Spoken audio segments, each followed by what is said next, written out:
Yuk, silakan ditanyakan. Boleh yang mau off cam kalau ada gangguan. Silakan. Ada yang mau tanya? Bu, ya. Mau tanya tentang hibrid non-hibrid, Bu. Itu Hibrid apa, Bu? non-hibrid. Oke. Terus ada lagi? Yang lain kasus sama? Atau sudah betul pekerjaannya? Ya. Jadi hibrid non-hibrid kan sebenarnya sudah kita masuk di kimia organik. Ya nggak? Anda sudah mengenal ya. Jadi memang ada keterkaitan di situ. Ya, apa yang tidak bisa disampaikan mungkin di kimia anorganik ya, Anda mendapatkan dukungan dari kimia organik. Ya, saya akan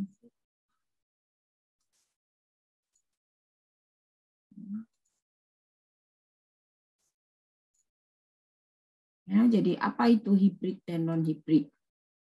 Ya, jadi hibrid itu berarti dia mengalami proses hibridisasi. Nah, atom-atom mana saja yang bisa mengalami hibridisasi? Itu adalah atom golongan 4A biasanya. 4A. Kemudian atom golongan tetangganya yaitu 5, E45, 5A, dan 6A. 6A. Nah, itu biasanya bisa mengalami hibrid. Di 4A Anda lihat, Anda sudah belajar yaitu CH4. Kemudian di 5A itu adalah NH3. Kemudian di 6A itu contohnya adalah H2O. Kita lihat untuk C. Ya, untuk C Anda sudah mengenal kembali ya. Jadi kalau ada C itu nomor atomnya adalah 12, yaitu C12. Anda masih ingat konfigurasi elektronnya 1s2, 2s2, 2p. Ini 12, ini nomor massa, sorry. Ini 6, 2. Ya. Jadi kalau nanti dituliskan dalam diagram energi, ya, diagram energi, ini E, ya. Jadi kenapa terjadi hibrid? Karena elektron valensinya, ingat ya, dia berada pada level yang berbeda. 2 ada di level 2s, 2 ada di level 2p. Ya. Supaya bisa digunakan, maka dia harus dibuat level yang sama. Ya, jadi kalau dia berikatan, nggak bisa seperti itu. Biasanya dia akan dipakai itu setelah dia mengalami hibrid. Ya. Nah, hasil hibridisasi C dengan melibatkan 2S dan 2P, Anda masih ingat ya, jadi saya nggak libatkan 2S1 ya, jadi kita pakai VBT ya, valence bond teori. Jadi hanya elektron valensi saja. Yaitu elektron valensi itu adalah elektron yang menunjukkan golongan. Ya, bukan elektron terakhir karena bisa jadi berbeda. Bedanya di mana? Contohnya misalnya Na. Na ini 11. Terakhir ada di 3s1. Ya, ini sama 1s2, 2s2, 2p6.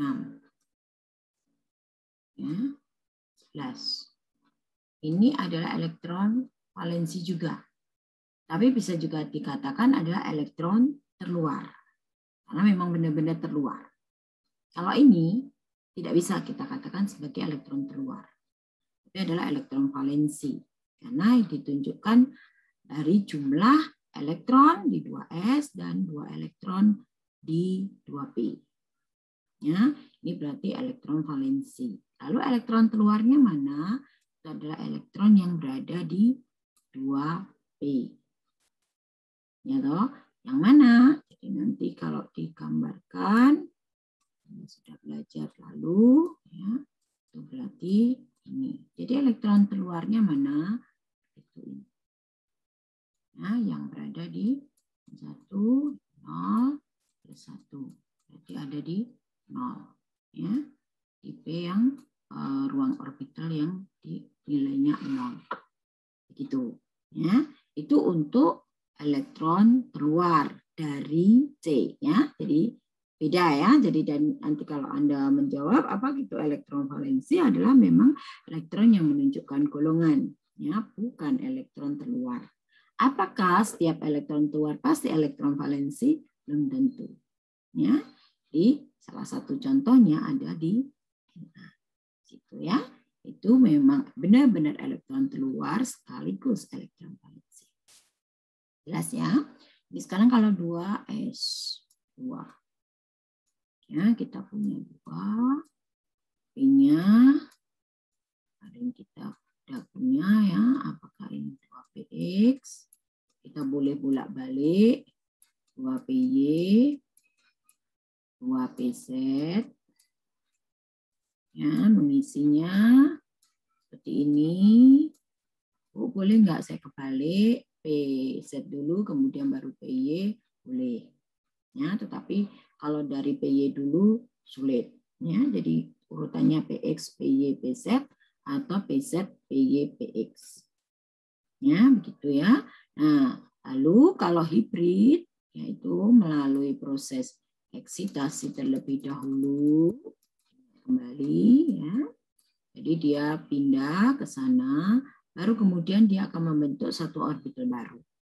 Nah, orbital baru itu berada pada bagian yang mana? Ya, bagian yang mana itu berarti kita lihat kalau daerah ini adalah tersusun atas 4 orbital, maka daerah ini nanti akan terbagi menjadi 4 daerah. Ya kan? Jadi satu daerah proporsi S, 3 daerah berikutnya adalah proporsinya si P. Lalu orbital baru ada di mana? Orbital baru ada di posisi di sini. Ya, di 3/4. Ya, 3/4 dari satu bagian ini. Ya. Nah, dia adalah SP PP ya. Kita singkat jadi SP3. Ya, SP3. SP3. SP3. Nah, ini nanti berarti masing-masing akan terisi 1. Jadi, orbital hibrid adalah orbital yang memang terbentuk dari proses hibridisasi. Ini adalah orbital hibrid. Hibridisasi siapa? Hibridisasi dari atom, orbital atom dasar. Ya. Jadi dikatakan orbital atom dasar adalah orbital atom aslinya. Ya, jadi dia punya asli seperti ini adalah orbital atom dasar. Kemudian apakah mesti harus melewati proses promosi atau eksitasi? Bisa jadi tidak. Ya, nanti kita lihat untuk NH3 dan dengan H2O. Ya. Jadi kalau ini kalau untuk C melalui eksitasi. Kenapa? Karena di sini kosong. Ya, jadi saya butuh 1 saya naikkan. Sehingga hasilnya ini, SP3. Oke, jelas? Siapa yang belum jelas? Silahkan tanya. Bisa dimengerti? Halo? Halo? Bisa dimengerti? Terima kasih. Oke. Teman-teman yang lain bisa dimengerti? Tidak hanya Caroline. Teman yang lain bisa dimengerti? Bisa. Halo Bu, tadi OH itu apa ya Bu? OH itu orbital hibrid. Oke, kasih Bu. Oke, ya. Sudah, kita lanjutkan. Ibu, aku mau bertanya, Bu. Yo. Untuk tingkatan energi lebih tinggi mana, Bu? Sigma atau pi? Ikatan energi lebih tinggi mana? Sigma atau pi? Nanti kita lihat. Oke, ini dulu. Ini dulu dikerja, mengerti dulu. Sudah? Iya, ngerti, Bu. Oke, kita lanjutkan dulu. Oke, sekarang bagaimana untuk NH3? Jadi kalau NH3, N itu 7, N itu 7, berarti dia berakhir di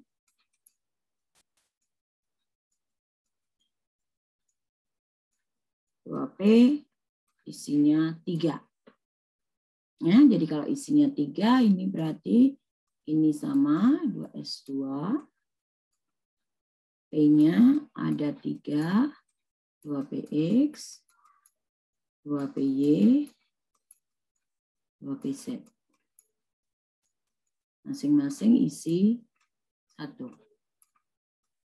Nah, ini 2. Sorry. Nah, dari sini, apakah ada promosi? Tidak ada. Kenapa? Karena orbital P-nya sudah penuh. Ya, jadi orbital atom dasar sudah tahu. Jadi dia langsung mengalami hibrid tanpa promosi.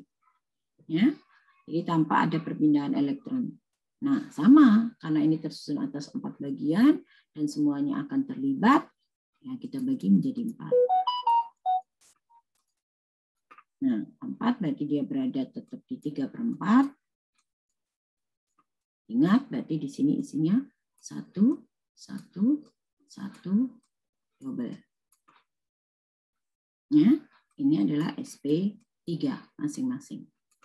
Sehingga nanti Anda punya N, 1 isinya adalah 2 elektron, dan yang lain dipakai dengan ikatan dengan atom hidrogen. Kebetulan di sini untuk NH3 dengan hidrogen. NH3. Jadi hidrogen masuk ke sini, hidrogen masuk ke sini, hidrogen masuk ke sini. Gabung di sini. Berarti ikatanya ini adalah sigma S sp3. Ini kalau ada dari bawah S sama sp3. Ini juga sama. Jadi sigma kalau dari sini berarti sp3 S. Ya, jadi kita nulisnya dari kiri ke kanan ya. Ya, jadi huruf ini Romawi. Oke. Nah, kemudian ini adalah elektron bebas. Ya, ditunjukkan dengan ya pasangan. Nah, bentuknya ini adalah tetap tetrahedron. Ya. Tetrahedron tetapi semu. Ya, seperti halnya CH4. Kalau CH4 adalah tetrahedron penuh. Kalau dia adalah semu. Kenapa semu, Bu? Karena ada pasang elektron bebas. Ya, jadi pasang elektron bebas yang semu, jadi kalau kita lihat, kita hanya melihat segi yang bawah ini, maka bentuknya adalah segitiga trigonal. Atau trigonal segitiga. Terserah Anda buat. Ya. Nah, jadi bentuknya seperti itu. Apa Anda jawab, Bu? Tetrahedron semu. Lalu sudutnya berapa? Sudutnya ini mengalami mutasi. Ya. Jadi kalau ini tadi ada 109,5 derajat, ini berkurang. Kenapa berkurang? Karena adanya elektron bebas. Elektron bebas ini bergeraknya lebih lincah. Lebih membutuhkan ruang gerak yang besar. Sehingga ini menjadi menyempit. Jadi 107,5 derajat. Ya, tidak lagi 109. Ini untuk Mama pH-nya harus pakai nanti nanti diceklat. Ya, jadi menjadi NH3. Ya, oke. Itu ya. Ini untuk NH3. Oke, sampai di sini ada pertanyaan? Ya, jadi N kalau dikatakan dia hibrid, ya. Jadi hibridnya N ini apakah mungkin dia adalah bisa sp2? Bisa. Apakah dia bisa sp? Bisa. Ya, dia bisa sp2, bisa juga sp. Ya, seperti hanya CH4. Ya. Jadi CH4 ini nantinya bisa menjadi alken, ya, bisa juga menjadi alkun. Ya, jadi kalau semua dilibatkan sp3, kalau yang dilibatkan cuma 3 berarti sp2, kalau yang dilibatkan cuma 1 dari orbital P berarti sp. Ya, ini untuk NH3. Bagaimana sekarang untuk oksigen? Ya, jadi kalau oksigen dia 8. Ya, jadi 1S2, 2S2, 2P, ini genap. Nah, ada 4. Ya. Jadi kalau kita lihat energinya, nah, jadi di 2S penuh, kemudian 2P ada membentuk pasangan berapa? Ada 4-nya. 1, 2, 3, 4. Ya, di sini sudah ada pasangan. Oke, ya, jadi ini 2PX, 2PY, 2PC. Ya, jadi sudah ada pasangan di sini. Ini karena jumlahnya 4. Oke. Apakah dia melalui promosi? Ini kan orbital atom dasar. Tidak, tidak melalui promosi. Karena orbital P sudah penuh. Jadi tinggal sama, kalau semuanya kita libatkan, ya, maka akan diperoleh 4 orbital baru. Nah, orbital baru ini berarti yang tidak berpasangan, ini berarti ada 2. Ya. Ini adalah sp3. Tahunya dari mana? Kita punya oksigen. Bentuknya tetap tetrahedron. Ya. Makanya kalau tampak oleh Anda, nanti ada 2 telinganya di sana. Ya, kayak kelinci. Ya, kemudian ada 2 kakinya. Bentuknya hidrogen dengan hidrogen. Ya, ruang geraknya dia besar, membesar, membesar, membesar, membesar. Akibatnya apa? Sudut ini mutasi lagi, hingga turun menjadi 105,5 derajat. Ya, bentuknya apa? Sama, ya, dia adalah tetap sp3. Ya, sp3. Bentuk molekulnya adalah tetrahedron semu. Ya, dia semu. Kalau ini Anda potong, ini tidak tampak karena dia elektron bebas, maka tampaknya bentuknya P. Itu adalah molekul H2O. Nah, ini ya. Jadi hibridisasi itu bisa terjadi golongan 4A, 5A, dan 6A. Ya, dan di situ nanti untuk apakah H2O bisa sp2?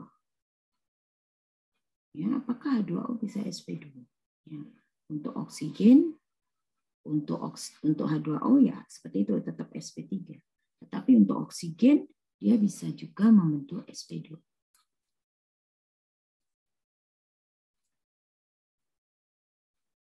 Apakah dia bisa membentuk sp? Bisa juga membentuk sp. Ya, sehingga nanti dalam perkembangannya kenapa ada O2? Kalau ini melibatkan hibrid, berarti dia ada O rangkap 2. Adanya rangkap ini menunjukkan berarti orbitalnya dia adalah sp2. Mirip dengan Q. Nah, ya. Jadi kalau Anda belajar organik, Anda akan mengerti anorganik. Kalau Anda belajar anorganik, Anda akan mengerti organik. Ya, karena prinsip dasarnya sama. Begitu ya. Jadi ini untuk oksigen.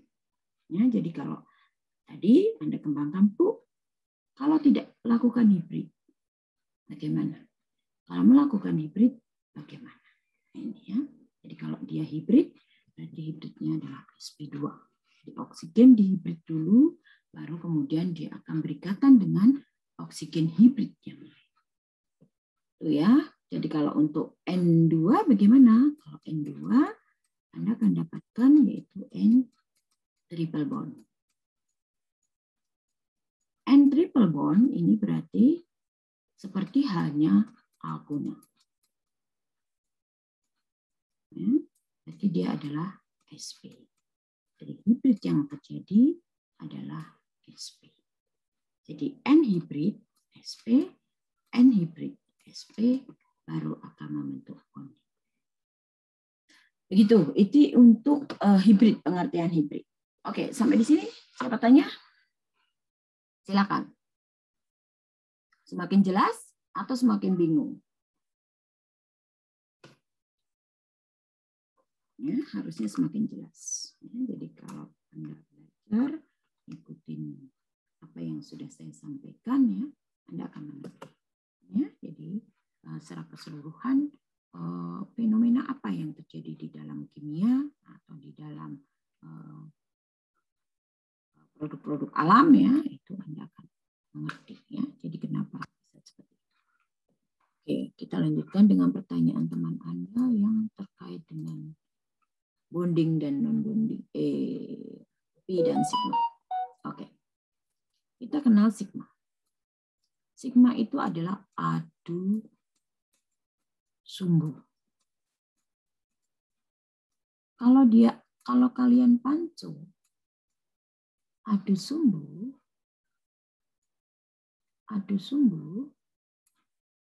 berada pada satu tumbuhan, pasti dia kuat.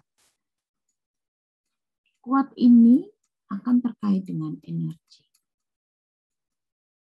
Energi yang mana di dalam kimia fisika semester depan,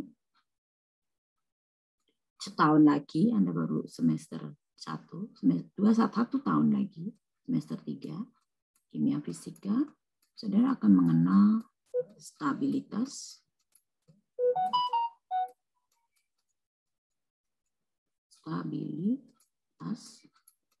dan reaktivitas. Ini dua hal yang berbeda. Jadi Anda harus mengerti. Reaktivitas. Stabilitas itu apa? Stabilitas itu terkait dengan stabil dan tidaknya suatu senyawa. Kalau stabil, ada dan tidaknya suatu senyawa, itu berarti dia bisa eksis, ada, atau tidak. Nah, jadi stabil, oh dia stabil, berarti dia bisa ada. Berarti instabil, berarti dia tidak ada. Kalau reaktivitas, itu nanti akan istilah reaktif dan lembang. Lembang itu tidak reaktif. Tidak reaktif atau lembang. Lembang itu istilah dalam fisika. Kalau di kimia itu ada inert. Inert itu berarti berkaitan dengan reaktivitas. Stabil, ini berarti stabil, atau tidak stabil, itu berkaitan dengan stabilitas. Ya. Nah, lalu stabilitas itu yang mana? Ini kaitannya nanti dengan kuat, tidaknya suatu ikatan. Ya. Jadi biasanya suatu senyawa yang terikat secara sigma itu kuat. Tetapi bagaimana dengan reaktivitasnya? Nah, sekarang balik. Jadi kalau dia sigma, itu pasti dia stabil.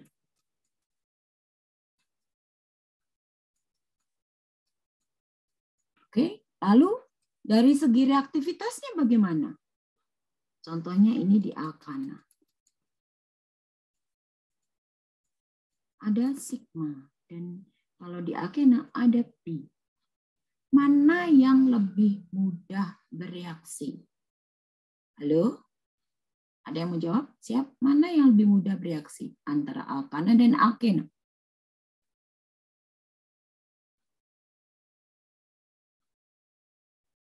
Halo? Ada yang jawab?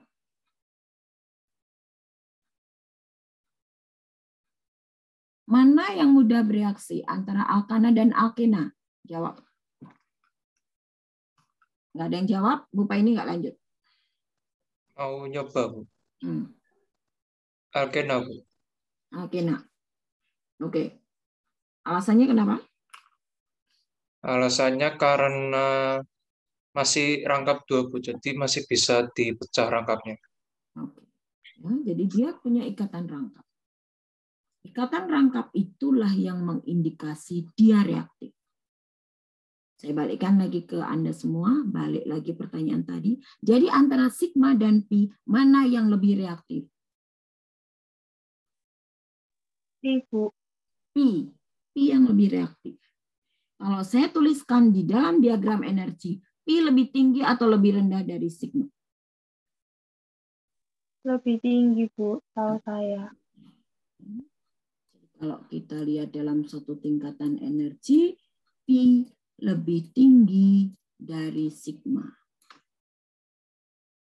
Kenapa lebih tinggi dari sigma? Karena pi lebih reaktif dari sigma. Ya, itu berarti dari sisi reaktivitas. Sedangkan kalau dari segi stabilitas, sigma lebih stabil dari pi.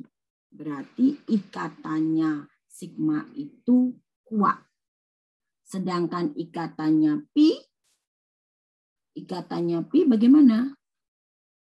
Kuat enggak? Atau bisa eksis enggak? Ya, jadi dia stabil, berarti dia eksis. Eksis. Ada.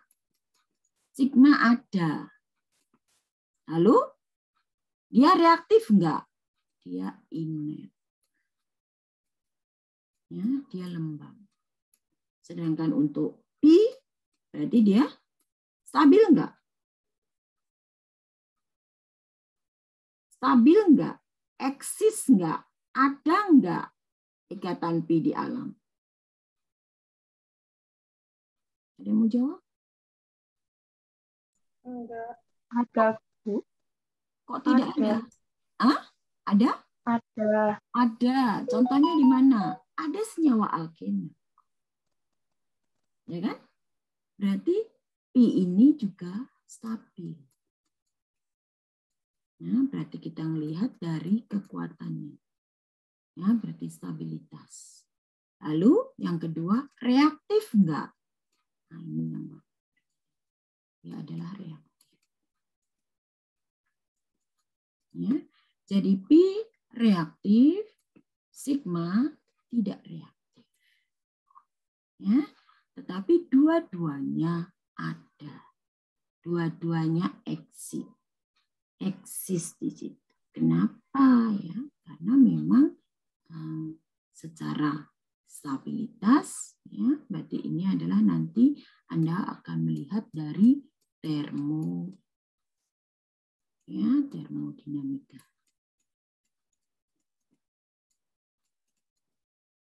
Ya, jadi secara termodinamika dia ada kaitannya dengan termostabilitas. Sedangkan reaktivitas berarti terkait dengan kecepatan reaksi. Ya, sampai di sini. Siapa belum jelas? Siapa belum jelas? Renungkan dulu. Siapa belum jelas? Nggak ada pertanyaan, saya lanjutkan. Bu, inert itu apa, Bu?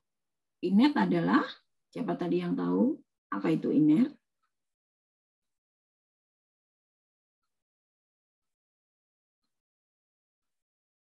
Siapa yang tahu inert? Tidak reaktif, Bu. Nah, ada yang memperhatikan ternyata. Caroline nggak memperhatikan ternyata. Ya. Jadi fokus ya. Bu. Tidak reaktif atau lembam atau inert. Ya, jadi apa yang saya tulis, saya tahu ini kan seperti Anda kuliah. Ya.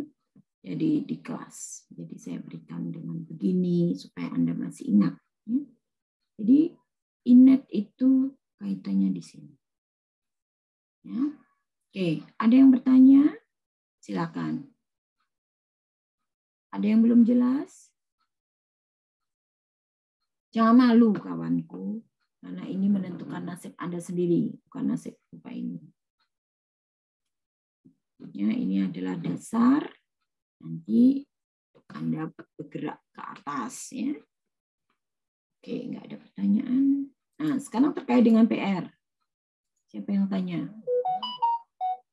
Sebelum saya lanjut ke stoikiometri. Topik kita terakhir. Nggak ada tanya dengan PR? Saya mau bertanya masalah VE-SPR itu, Bu. Ya, yang kapan lalu rasanya belum sempat dijelaskan, jadi saya lihat dari YouTube, tapi kurang yakin apa bisa dijelaskan, Bu. Oke, VSEPR. Ini kan sudah saya jelaskan saat ini. VSE. V adalah valence. Valensi. S adalah share, pasangan. E adalah elektron.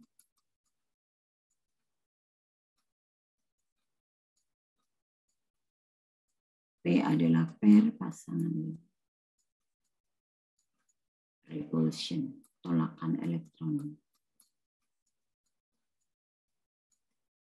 Jadi VSEPR itu terkait dengan tolakan elektron, tolakan pasangan elektron, ya, yang menentukan di situ. Tadi elektron valensi.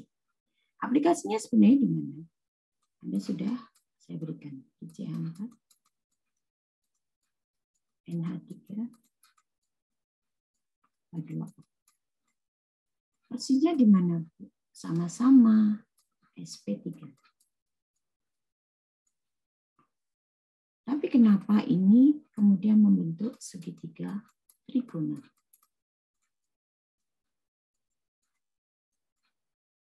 Kalau ini kenapa membentuk P? Sama-sama dia adalah tetrahedron. Hanya saja ini adalah semu. Hanya saja ini adalah semu. Kenapa begitu? Karena ada pasangan elektron 1. Ada pasangan elektron 2.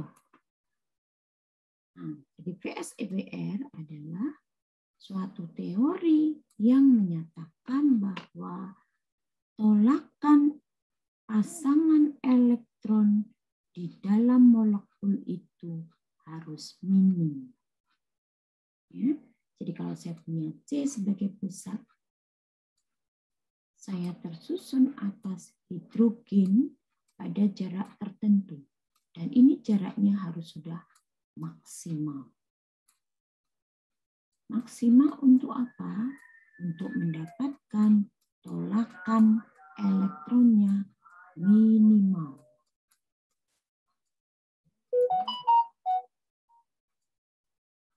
Ya, jadi tolakan elektronnya itu minimal.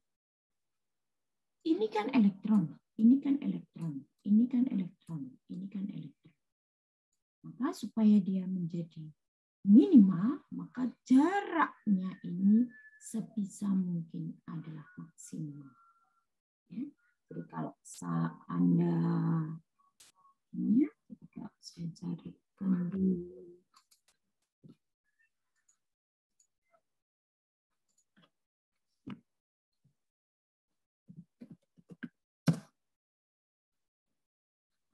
Kita lihat di sini.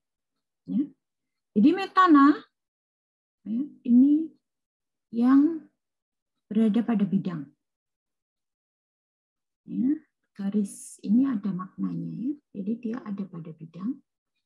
Ini adalah ke belakang, di belakang, belakang sana. Ini menuju ke mata Anda, inotrop ke depan gitu. Jadi bukan bentuknya, sudutnya 90. Sudutnya ini adalah 109,5 derajat. Ya, kenapa dia mencapai itu? Karena dia berharap supaya tolakan elektron, pasangan elektron yang dipakai antara C dengan H, C dengan H, C dengan H, C dengan H, ini adalah maksimal. Ya, jadi maksimal. Tidak ada yang lain selain antara ikatan C dengan H. Ya, maka dengan cara itulah dia membentuk sudutnya 109. Nah, bagaimana dengan amonia?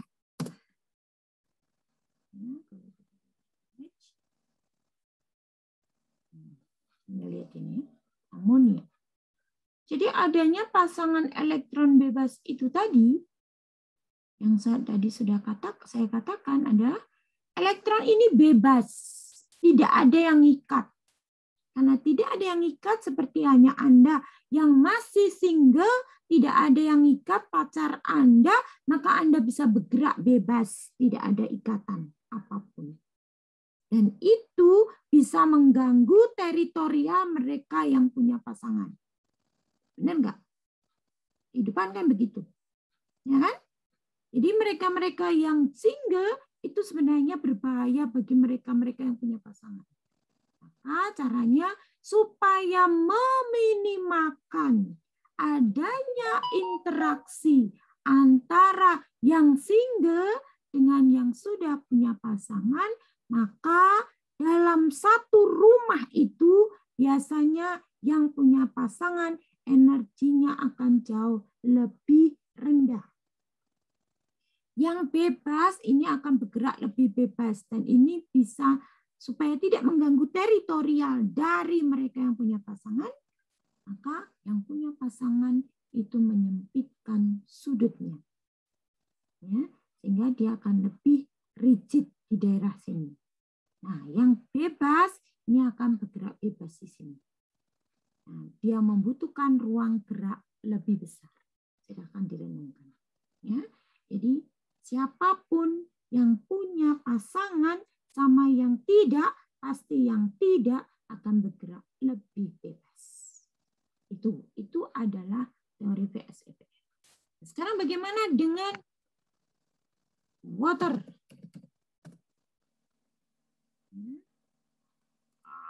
Munculnya beda. Molekul air. Molekul air.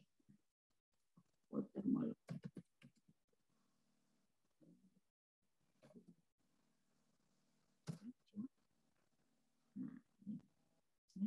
Jadi di water ini seperti ini. Ya, jadi ini 105 ya, tapi ada beberapa mengatakan 104. Kita bulatkan ke depan. Ya. Jadi ini karena ada elektron bebas. Sudut. Elektronnya yang tampak ya. Jadi kalau kita lihat ya,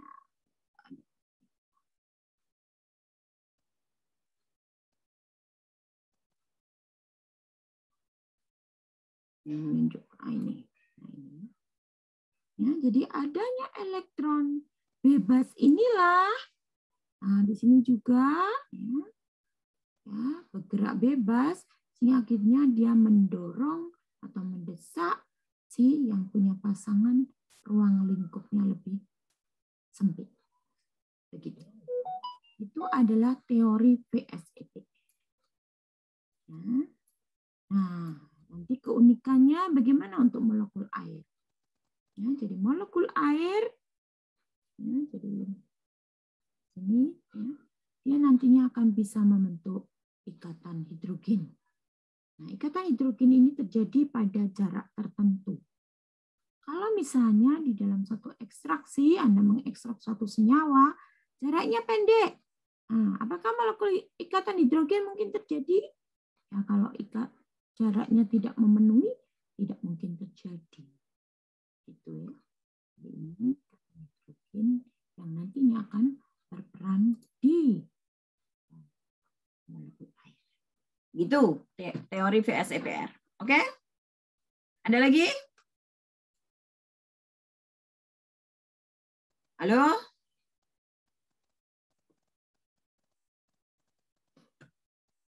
tidak ada. PR yang saya tanya ini. PR, siapa yang nggak ngerti?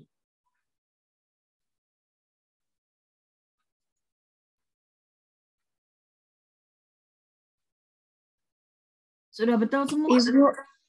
Ibu, Hmm? saya PR yang nomor 1 di energinya kurang ngerti, Bu. Nomor 1 apa? HCN, diagram energi HCN. Nah, yang tanya hanya Agnes. Yang lain nggak tanya, teman-teman. Siapa yang sudah ngerjakan HCN betul?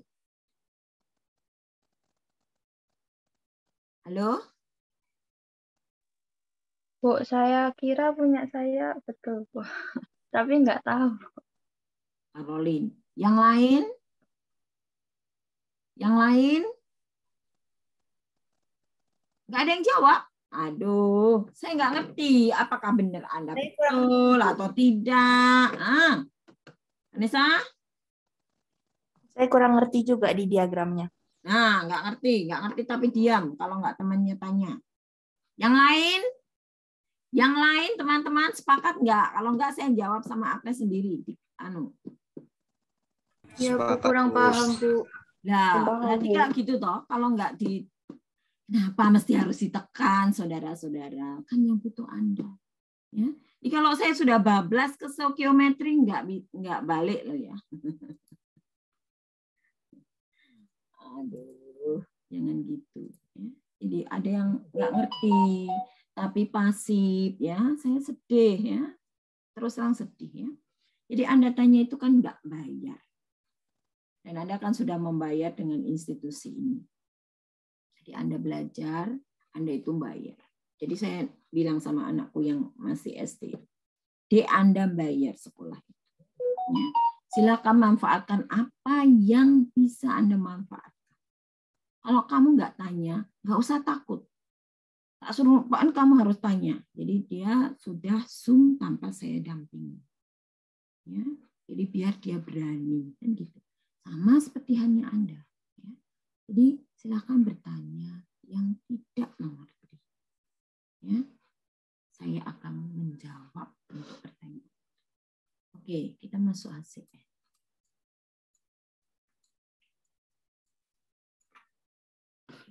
Saya izin dulu. Kamar mandi dulu. Benar.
Oh, golden.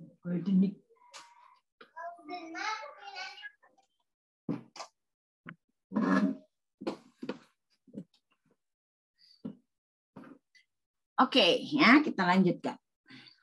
Bagaimana dengan HCN? Saya sudah share screen nggak? Sudah ya? Belum ya? Belum, Bu. Oke. Kita masuk. Bagaimana dengan HCN? Ya. Jadi HCN. Jadi yang jadi fokus kita adalah C sama N dulu. Anda tahu ya? Berarti ini tadi kalau Anda tuliskan bagaimana rumusnya? Kan begini toh? Kalau Anda cari di searching. Betul? Betul enggak? Betul, Bu.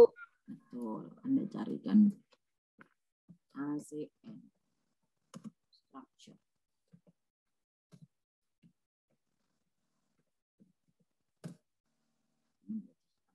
Nah, begini. Ada pasangan elektron di sekeliling dia. Ya, kalau tidak dia dibentuknya, dia adalah dengan sudut 180, berarti dia adalah linear. Dikatakan dia polar atau non polar, gitu kan? Nanti Anda tinggal lanjutkan. Benar nggak? Jadi ada, kita lihat, kalau Anda ini kan kikuli, garis-garis. Kita lengkapi dengan jumlah elektronnya, berarti N ini kurang 2 elektron. Ya, 1, 2, 3, 4, 5, 6, 7, 8. Kalau nanti Anda hitung muatan formal masing-masing, ya, H pasti 0, C pasti 0, N pasti 0. Ya, kita bisa hitung masing-masing. Nah, sekarang kita muat dalam ikatan ini yang jadi fokus kita. Kalau dia adalah, Anda sudah tahu dia adalah linear bentuknya, maka Anda sudah berpikir dia adalah pasti mirip dengan Nah, kalau mirip dengan alkuna, berarti ini adalah SP. Ya, main di sini. Kalau SP, berarti saya punya C. Saya punya tingkatan energi, punyanya C ya di tengah ya. Ini berarti ada H di sana. Saya punya N di sana. Nah, sekarang ikatan rangkap ini bagaimana ini terjadi ya? Berarti kan ada orbital apa ini yang tengah? Ikatan apa yang tengah? Sigma atau pi? Pi, Bu. Yang atas juga pi. Yang bawah sigma. Pi. Ini sigma ceng. Yang pi-nya di bawah. Nah, jadi biasanya kan lalu ini adalah sigmanya. Nah, jadi kalau begitu Anda punya 1, 2. Betul? Ada 2 orbital SP.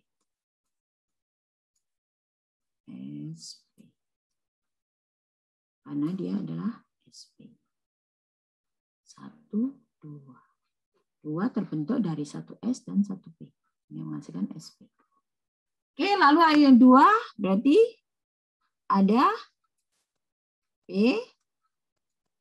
PY atau PZ, baliknya ini PZ. Ya toh? Di C berarti ini isi 1, ini isi 1. Ini berarti ada 1, ada 1. Ya. Hidrogen punya 1S, 1, isi 1. Untuk N, berarti dia juga mengalami hibridisasi SP. Kenapa? Ada ikatan rangkap 3. Berarti di sini ada, tadi kita sudah lihat di depan, berarti untuk N ada 1 pasang elektron. Betul? Berarti di sini ada 1, di sini pasangan.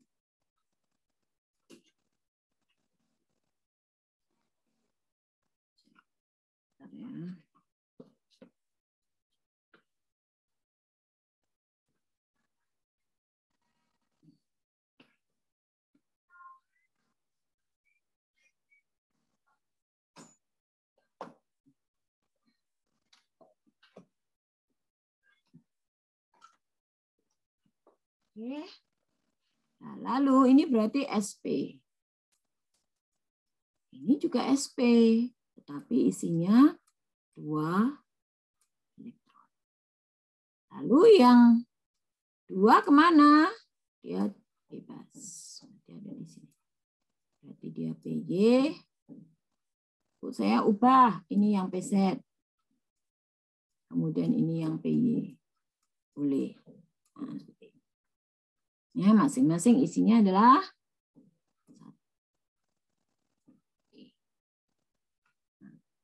lalu kemana kita berikatan? Ya. Jadi SP akan ketemu SP. Ya, turun.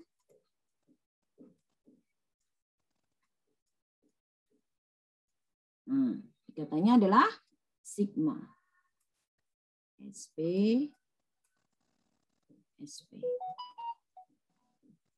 Isi berapa?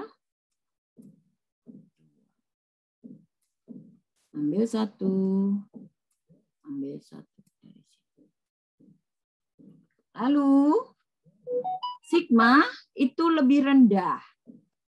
Ini punya arti, berarti dia tidak reaktif.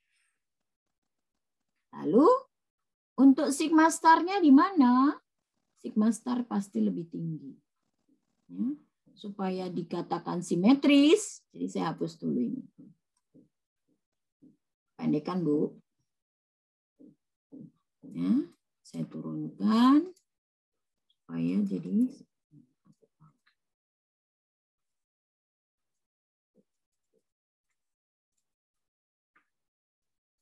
nah, di sini isinya dulu.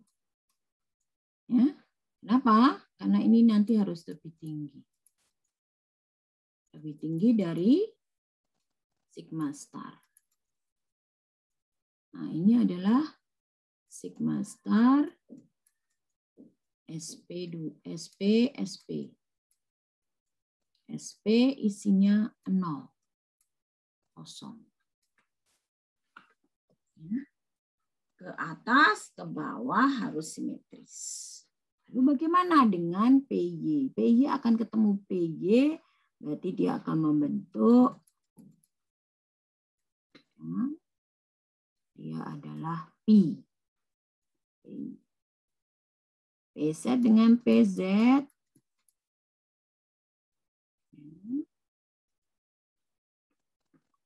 Sehingga ini akan menghasilkan PY,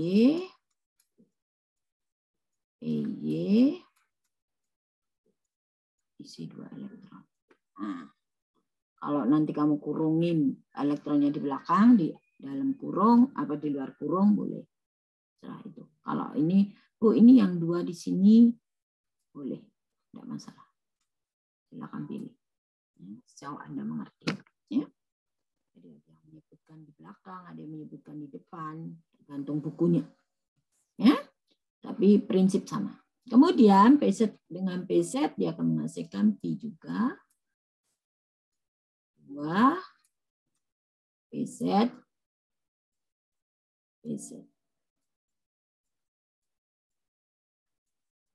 Ya, jadi ini isinya 2. Tambah merah ya. Oke, 2. Ini 2. Oke. Nah, sekarang lalu untuk yang P star bagaimana? Nah, berarti kita turun sini ya, berarti naik. Dia masih di bawahnya ini ya. Nah, masih di bawahnya P star. Ini adalah di bawahnya sigma star. Ini adalah P star. Itu PY. Sorry ya, agak jeduk-jeduk belakang tetangga rusuh. Nah, ini baru P star. Ya, itu adalah PZ. Ya. Kalau Anda balik boleh. Bu, yang depan PZ bagaimana? Belakangnya PY bagaimana? Boleh. Ini isinya 0. Ini isinya 0 juga. Ya. Lalu yang sini berarti SP ini punyanya C, dia berikatan dengan S. Ya. Ya, dia akan menuju pasti lebih rendah. Ya. Nah, ini menghasilkan sigma. S dengan apapun adalah sigma. Ya, sigma isinya 2 antara S dengan SP. Kemudian naik. Ya, jadi nanti ini bisa lebih tinggi. Tadi kalau dia turun, berarti dia lebih tinggi dari punyanya sigma star yang di sini. Nah, ini ada sigma star 0. S, SP. Oke, ini isi 2. Oke. Ini adalah diagram energi. Ya, kalau dilihat untuk konfigurasi orbital molekulnya bagaimana? Nanti Anda hitung dari sini. Sigma star, sigma 2 kok sigma star. Sigma 2 S SP2 SP, sorry, SP2. SP. Kemudian nih sigma 2 SP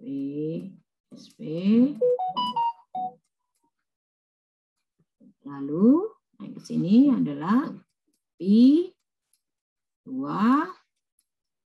PY baru P2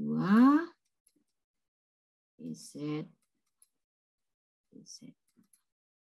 Kalau dihitung ordo ikatannya adalah 2, 2, 2, 2. Ada yang di atas nggak? Ya, ordo ikatannya berarti terpisah. Ya. Jadi yang ini menunjukkan yang di sini, ya, berarti 2 dikurangi 0 dibagi 2 ketemunya 1. Itu yang sini. Ini ya. Cocok. Lalu ordo ikatan yang kedua sini itu berarti 6 dikurangi 0 bagi 2 ketemunya 3. Muncul 3. Oke. Sudah jelas? Siapa belum? Silakan tanya. Ibu, aku mau tanya. Siapa nih? Agnes. Kenapa sih Edel, Ibu? Edel? Kenapa P star lebih rendah dari sigma star? P star lebih rendah dari sigma star. Oke.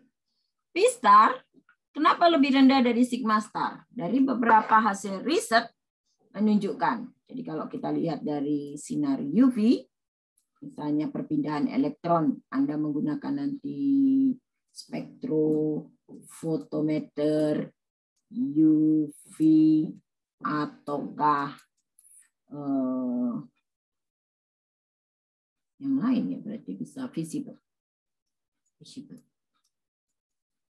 Tapi tepatnya ini ada di UV. Ada di UV. Itu yang melibatkan elektron. Ini biasanya P sigma. Ini adalah P, kemudian P star, baru sigma star. Kenapa dia lebih tinggi? Karena dia lebih rendah. Ya. Dari hasil energi, ya, jadi dari sinusoida. Ya, ini kan menunjukkan amplitudo. Amplitudo yang di sini harus sama dengan amplitudo yang negatif. Amplitudo yang di sini harus sama dengan peningkatannya yang di sana. Ya, jadi kalau dari tengah-tengah, lengkungan sini harus sama dengan lengkungan yang di depan, di atas. Untuk Pi, turunnya segini harus sama dengan naiknya segini. Jadi tidak mungkin P star ke sono. Ya. Jadi ini tidak simetris. Ini kan dari Ini sederhana Anda berpikir. Ya. Jadi kalau nanti di UV, elektron itu bisa mengalami eksitasi dari P menuju ke P star. Dia pindah ke sini. Untuk bisa menghasilkan suatu pengukuran pada panjang gelombang tertentu. Ya. Jadi kalau yang rendah biasanya dikatakan tingkat energi LUMO. LUMO, low unoccupied molecular orbital. Ya, jadi low rendah. Ya, jadi kalau unoccupied berarti ditemukannya ya di molekul orbital. Itu adalah LUMO. Nah, kemudian dia akan menuju ke high. Ya, jadi high itu berarti high LUMO. Ya, jadi di situ. Ya, high unoccupied molecular orbital. Ya, jadi dia dari rendah akan menuju ke tinggi. Kalau dia akan menuju ke sigma star, tidak menuju ke P star, nah, pengukuran ini yang terjadi. Itu akan jadi masalah ya. Jadi jarang dia akan pindah menuju ke tingkat energi yang di atasnya dari sigma star. Ya. Jadi P dan P star di bawah atau antara sigma dan sigma star. Ya, kenapa? Karena dia tingkatan energinya rendah, dia tidak apa istilahnya tidak mudah bereaksi, inert, ya. Nah, dia pasti akan berada di tingkatan yang lebih tinggi.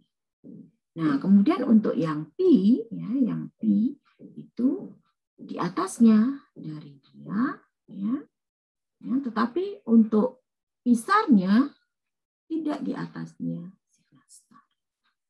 Mengingat bahwa amplitudo ini harus sama.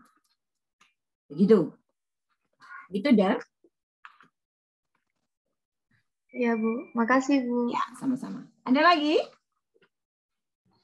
Bu, saya mau tanya. Ya. Kalau yang di H sama C itu kan terbentuk sigma SSP sama sigma star SSP. Nah, kalau di PR sigma star SSP-nya saya lebih rendah daripada sigma star SPSP punyanya C sama N, nggak apa-apa dah. Di sini, ini maumu. Ya, itu di lebih rendah sini. Iya, Bu. Tuh. Nah, harusnya tidak. Karena ini kan simetris. Ya kan? Kalau dia lebih turun rendah di bawahnya dia, ya naiknya kan pasti di atas. Tapi untuk saat ini ya, yang jelas ya, jadi lupa ini akan anulir. Saya akan anulir. Yang jelas nanti untuk yang di sini saja, ini harus betul. Bahwa paling bawah adalah sigma, kemudian P star, baru sigma star. Kalau di sini kemudian sigma dan sigma star. Ya, kalau kemudian Anda membuat tingkatannya untuk sigma star masih di bawahnya sigma star yang di sini, masih bisa saya terima. Ya, masih bisa saya anulir. Oke. Baik, Bu. Ya. Terus ada lagi yang saya mau tanyakan, yang antara C sama N, itu kan SPSP sama SP yang N-nya kan ada yang penuh. Nah, yang SP yang penuh itu kan tidak berikatan dengan SP dari C. Itu ditulis lagi di tengah gitu atau enggak ya, Bu? Ya, di tengah dinyatakan sebagai non-bonding. Ya. Itu dimasukin ke VBT sama MOT juga atau enggak? Dimasukkan. Ya, nanti dimasukkan, tambahkan di situ berarti tingkat energinya di atas P. Ya, berarti adalah SP2. Oke. Ya. Baik, Bu, terima kasih. Ada lagi? Bu, saya mau bertanya. Silakan. Bu, kalau misal ada sigma pi atau ada sigma star atau pi star gitu, masukin ke konfigurasi elektronnya nggak, Bu? Ya, kita masuk contoh. PR-mu ya. Kita masuk untuk oksigen. Apa bedanya oksigen non-bonding sama ini yang non-bonding? Ini non-bonding, non-hybrid. Non-bonding, non-hybrid. Ya. Kita punya oksigen, jumlah 8. Kita pakai VBT aja, yang lebih simpel. Ya, meskipun Anda ada PR-nya, ada MOT. Jadi kita punya 2S2. Kemudian ada P. 2PX-nya saya bawa keluar. 2PY. 2PZ. Ya. Saya paksa ini 1. Ini isinya oksigen berapa? 6 ya. 1, 2, 3, 4, 5, 6. Ini 2. 1, 2. Ya. Ini orbital atom dasar oksigen. Lalu ada lagi, berarti 2S. 1, 2, 3. 1, 2,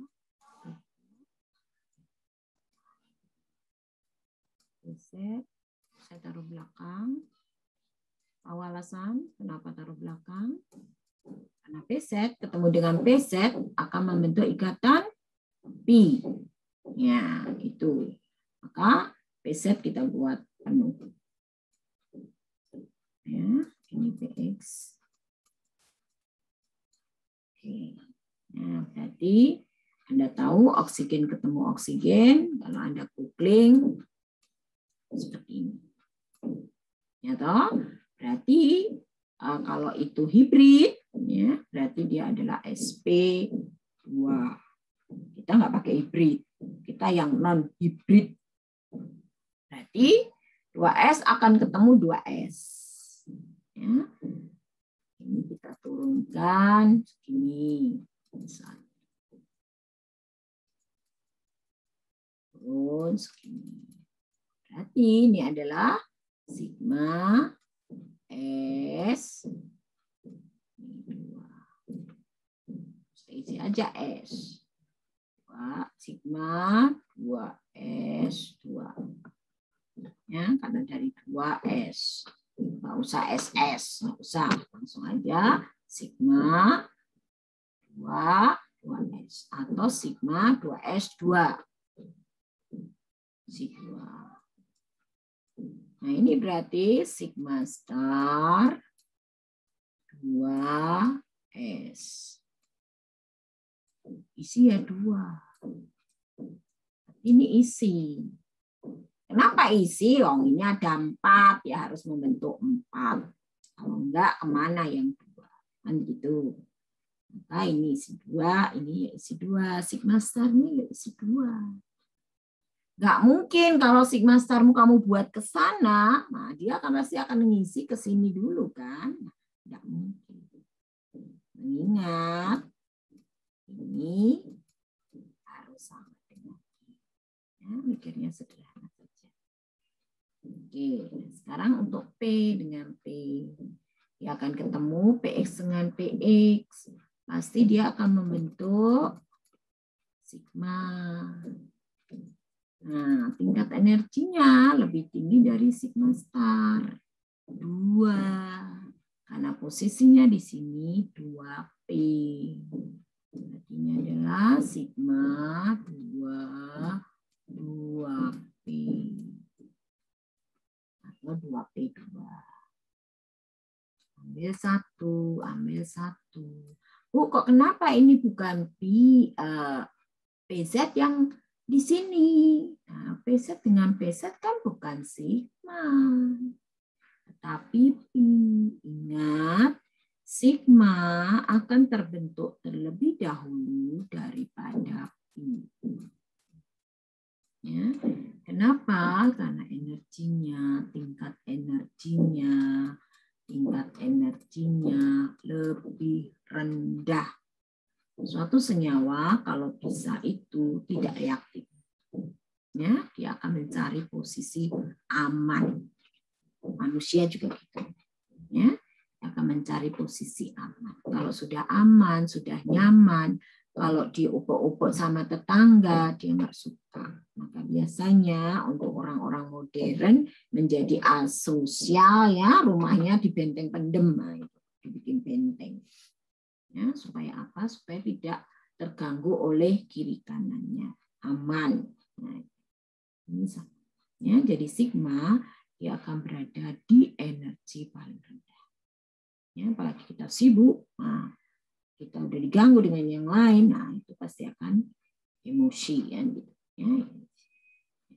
Nah, untuk sigma starnya ya lebih tinggi karena dia turunnya lebih banyak. Apa di sigma star? Isinya 0. Lalu bagaimana untuk P, PZ dan PY-nya? Ini ya. Nah, ini ya ke samping saja. Kasih 2 level di situ. Turun sedikit. Ini berarti P2 PY. Ini P2 PZ. PZ2. PY-nya 2. Nah, naik di bawahnya star. Ya, berarti ini adalah P star. Isinya kosong. 2 PY. Lalu untuk di sini ada P star 2 PZ. Ini awal.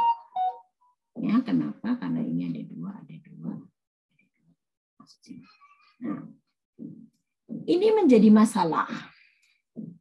Ya, menjadi masalah kalau Anda berdasarkan teori Aufbau.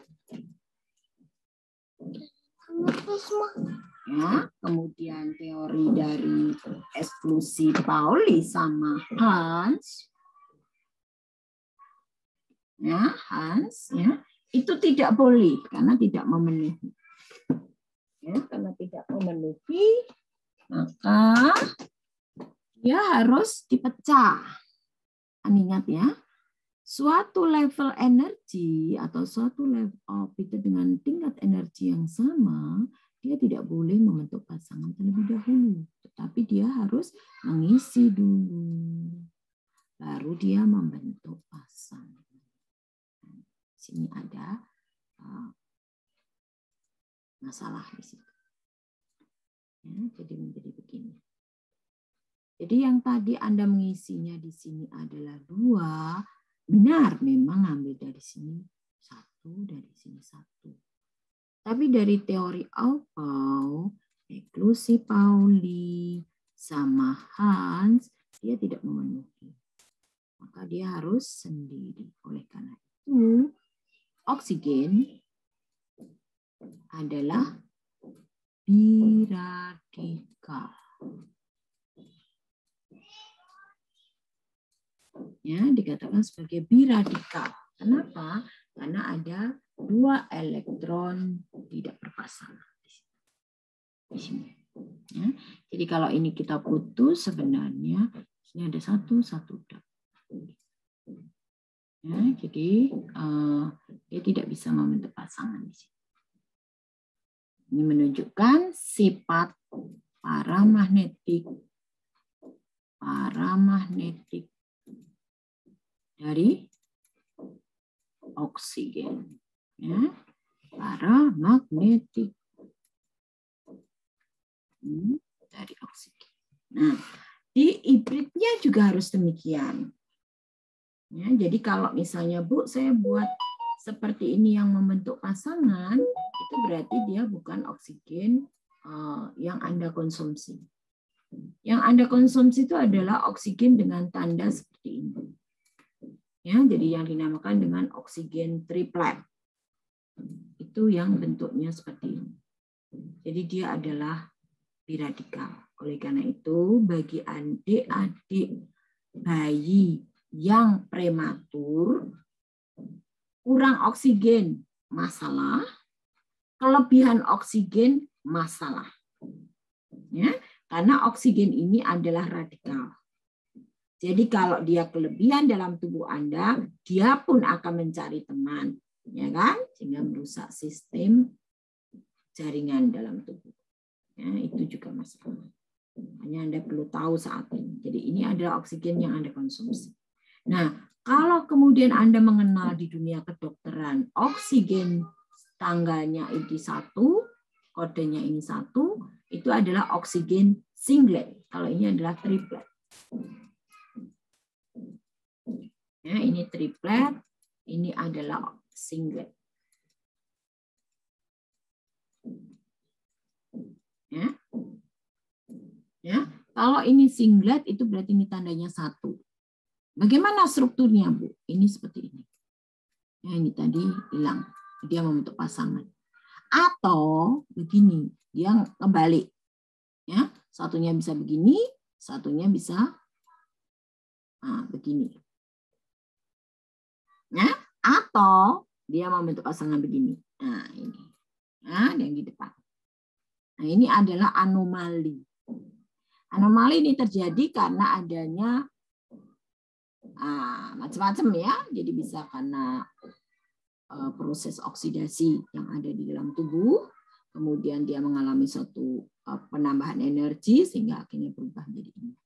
Juga karena sinar matahari dan sebagainya. Makanya hati-hati kalian yang suka berjemur-jemur ya, biasanya ini nanti akan ada oksigen yang radikal.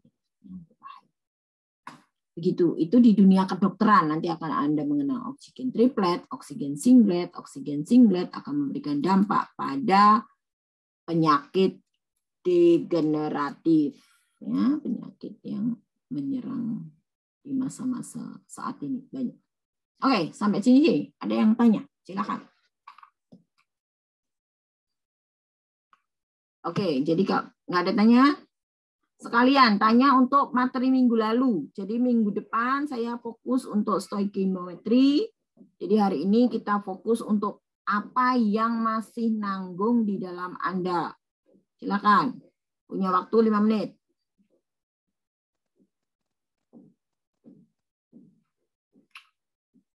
Siapa yang belum pernah tanya dan belum mengerti?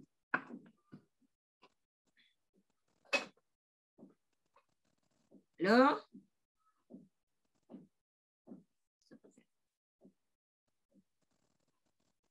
Oke, boleh. Alright.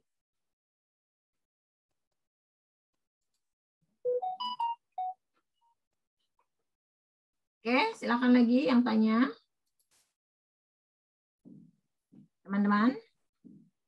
Bapak, ini saya mau tanya. Yang materi minggu lalu ada HF. Nah, itu yang PB, yang MOT-nya itu dimasukin 1S2 juga miliknya HF. Ya. Nah, itu saya mau tanyanya untuk yang yang 1S1-nya nggak perlu dimasukin ya, Bu? Kalau namanya HF ya? Iya, Bu. Ya, jadi ke sini. Kalau HF, kan dia cuma punya 1S1. Betul? Ya dah? 1S1. Oke. Ini orbital.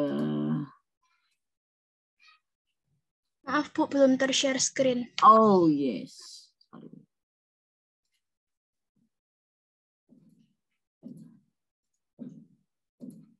Nah, HF ya. Jadi HF orbital atom dasar untuk H. Nah, ini. Kemudian untuk F kan 9. Berarti 1S2. Kalau ini MOT. Lalu 2S2. Lalu 2P. 2PX. 2PY. 2PZ. Saya milih yang PX yang tunggal.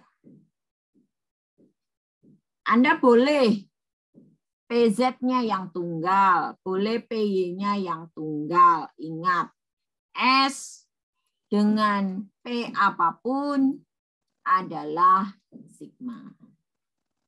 Nah, itu yang dipegang. Nah, sekarang kalau dia adalah MUT, berarti yang berikatan ini turun jauh ke bawah. Ya. Nah, turun jauh ke bawah. Dia adalah sigma. Nah, ini isi 2, S dan P. Karena beda level, saya tuliskan aja SP. Ya, Anda tuliskan PX ya, terserah, boleh. Nah, ini adalah PX ya, isinya 2. Lalu untuk yang sigma starnya berarti naik ke atas terus bablas. Ya, karena nggak cukup. Saya bawa sini. Ini sigma star 0 SPX. Oke. Lalu yang lain-lain ngapain? Ya nggak ngapa-ngapain. Ini levelnya 2. 2PY.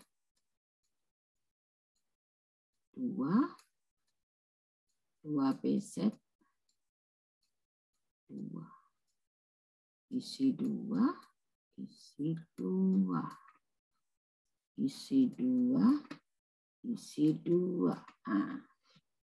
Nah, tinggal konfigurasi orbital molekulnya bagaimana? Berarti ya dari bawah ini. Sigma star, sigma 2, bukan star ya, atau star aja. H,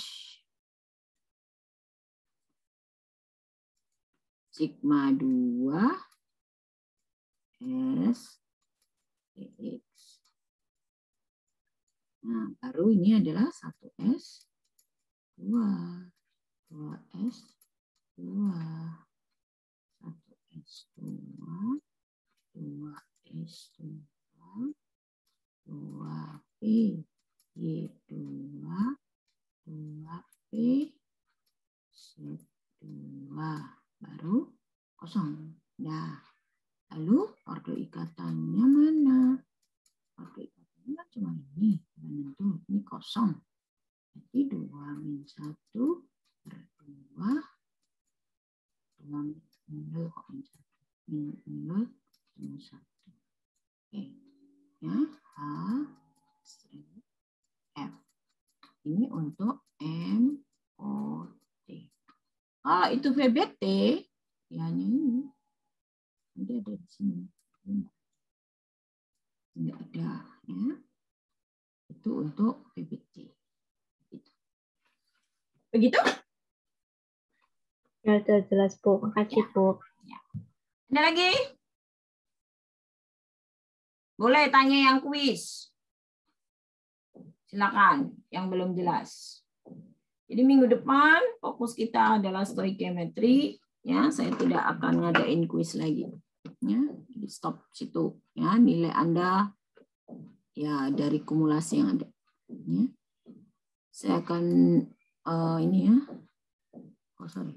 Kita masuk bela sedikit. Minggu depan silakan dipelajari. Hari ini kita belajar stoichiometry.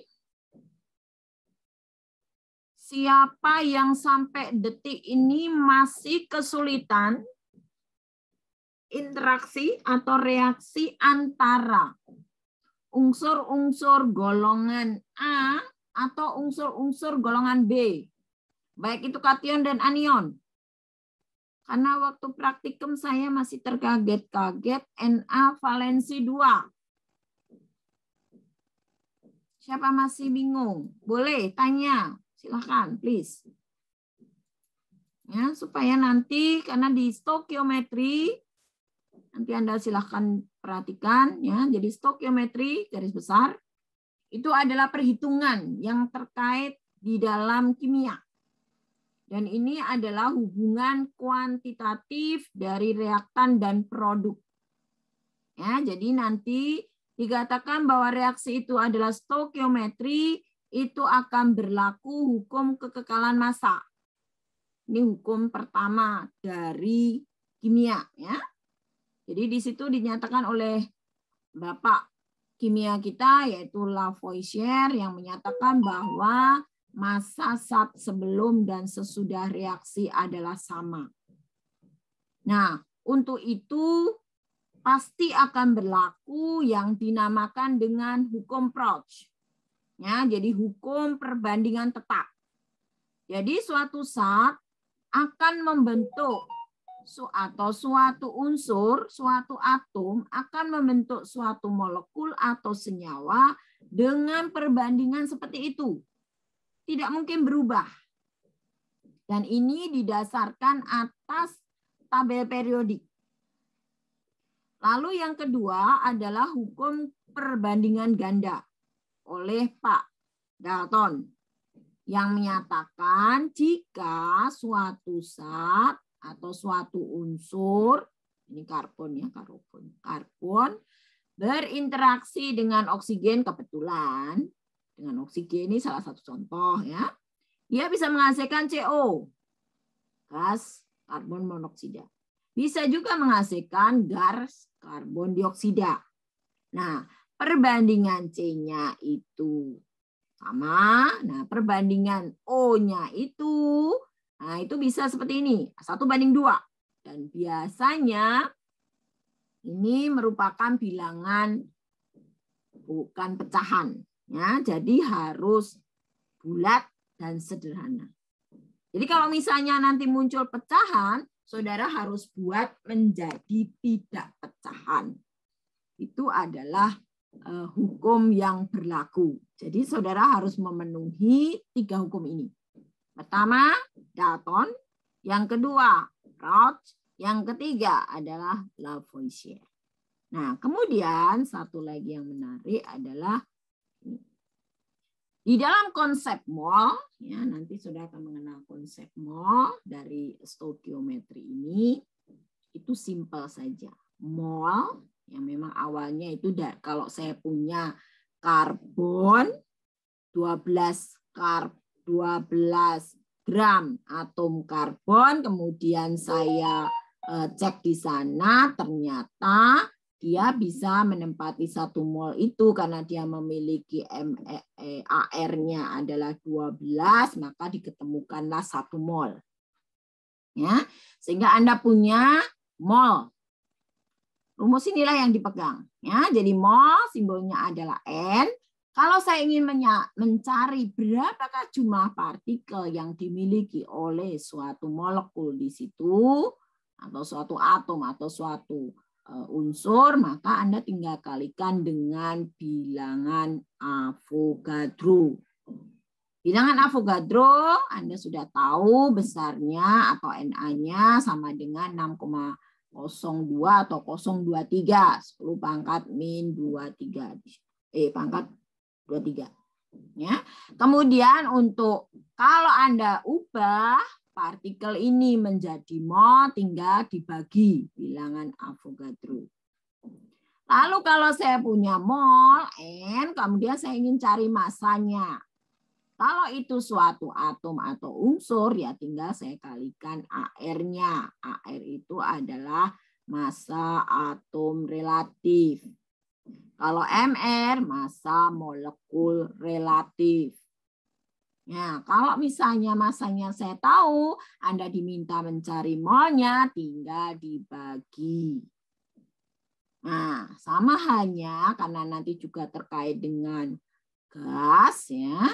Jadi akan berlaku hukum ada di situ Dalton, kemudian boiler, ya, kemudian ada yang lainnya.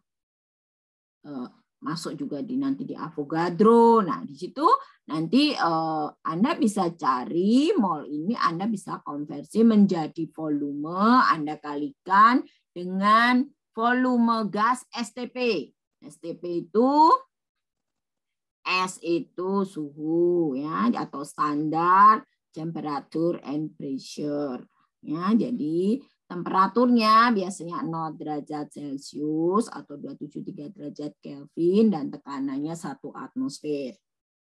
Nah, saudara akan dapatkan liternya itu 22,4 liter, mililiter.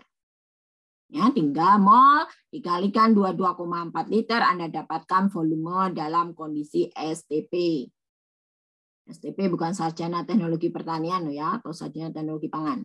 Ya, jadi standar temperature and pressure. Nah, kalau misalnya Anda punya volume, Anda ingin jadikan mol, ya, tinggal Anda bagi dengan 22,4 liter. Sama, mol saya ingin jadikan molaritas. Kalau jadikan molaritas, saya kalikan volumenya. Nah, volumenya Anda jadikan liter. Ya, kemudian kalau misalnya nanti dari molaritas menuju mol ya dikalikan sana. Kalau ini tadi dibagi ya, dibagi volumenya dalam liter. Gitu. Rumusnya cuma ini. Ya, rumusnya di dalam kimia itu, rumus dasarnya. Hingga nanti molaritas itu bisa berkembang menjadi normalitas. Bisa berkembang menjadi fraksi mol. Bisa berkembang jadi prosen, bisa berkembang jadi molal, ya, itu dari sini. Ya, silahkan Anda pelajari untuk minggu depan, ya. Kemudian nanti yang terkait itu semua, karena ini adalah stokiometri, semua habis bereaksi. Maka saudara akan mengenal apa itu koefisien reaksi. CH4, Anda harus perhatikan dia notasinya apa. Gas. Saya tambah dengan O2 dalam bentuk gas. Saya jadikan CO2 hasilnya gas. H2O liquid dengan koefisien reaksi. Ini harus ditetapkan berapa? Ya, 2. Dan Anda harus perhatikan, harus berlaku Lavoisier. C-nya berapa? Oh, sebelum 1, sesudah 1. H-nya berapa? Sebelum 4, sesudah juga harus 4. O-nya berapa? Sebelum ada 4, sesudah juga harus 4. Inilah hukum Lavoisier. Ya, jadi hukum kekekalan massa itu berlaku. Nah, kalau saudara salah, terutama dalam penentuan hukum Proch, ya, kemudian perbandingan ganda, ya, misalnya Na kamu valensinya 2, lah konyol semua di sini. Ya, jadi tolong dilihat lagi tabel periodik minggu depan yang sebelum kita masuk di perhitungan, siapa yang masih bingung di dalam reaksi. Jadi senyawa mana akan ketemu mana menghasilkan senyawa apa. Itu harus sudah tidak, ya. Artinya tidak bingung lagi. Yang masih bingung boleh bertanya. Ya. Nah, kemudian untuk di stokiometri nanti Anda harus punya prinsip bahwa semua reaksi dikonsumsi, artinya habis bereaksi. Nah, tidak ada kekurangan. Tidak ada kelebihan. Kalau itu stokiometris, artinya seimbang. Nah, supaya itu seimbang, nah kadangkala kita menambahkan zat berlebih. Nah, biasanya nanti akan ditanyakan berapa jumlah yang berlebih. Kemudian, mana yang menjadi reaksi pembatas, artinya mana yang habis bereaksi. Begitu. Begitu teman-teman ya. Jadi, di dalam stokiometri ini tidak sulit. Jadi minggu depan adalah titik awal saudara harus menguasai. Kalau itu sudah Anda kuasai, minggu depannya lagi setelah UTS, saudara akan banyak bermain dengan perhitungan. Asam basa, keseimbangan kimia, termodinamika, termokimia redox. Ya, itu yang nanti akan menjadi dasar saudara masuk ke kimia analitik semester depan. Semester depan, reaksi-reaksi yang Anda dapatkan semester ini di anorganik menjadi dasar pemikiran saudara di Anda masuk ke instrumen. Minggu depan kita akan belajar dengan instrumen, yaitu kimia analitik. Oke, sampai di sini ada pertanyaan. Kita sudah merambah ke jam yang lain. Ada pertanyaan, kawan? Kalau tidak ada, kita tutup pertemuan ini. Selamat pagi. Selamat Terima pagi. kasih, Bu. Terima kasih, Bu. Terima kasih Bu, selamat pagi. Terima kasih. Terima kasih, Bu. Selamat pagi. Yuk.